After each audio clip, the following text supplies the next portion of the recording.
বদরের ময়দানে এই পাশে কোরাইশ, এই পাশে মুসলমানেরা। বিশ্বনবী জালাময়ী ভাষণ দিলেন, তোমরা দেখতে পাচ্ছ এটা বদরের ময়দান না, এটা আল্লাহর জান্নাত, ওই জান্নাতের দিকে ছোট।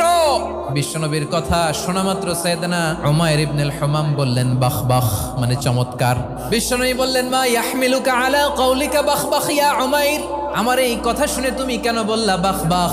ইয়া রাসূলুল্লাহ, আপনার এই কথা শুনে আমি বড্ড খুশি হয়েছি, আর আমি প্রত্যাশা করছি আমি যদি ওই জান্নাতের মালিক হতে পারি তাহলে কতই না ভালো হতো। সুবহানাল্লাহ বলেন। বিশ্বনবী বললেন উমাইর আনতা মিন আহলিহা, তুমি ওই জান্নাতের অধিবাসী, তুমি জান্নাতি। উমাইর চিন্তা করলেন আমি জান্নাতি, নবীর মুখ দিয়ে যখন বেরোইছে ওই জান্নাতে তো আমার ঢুকতেই হবে, কিন্তু হাতে 3টা খেজুর খেয়ে যদি জেহাদের ময়দানে যাই তাহলে জান্নাতে যেতে তো দেরি হয়ে যাবে।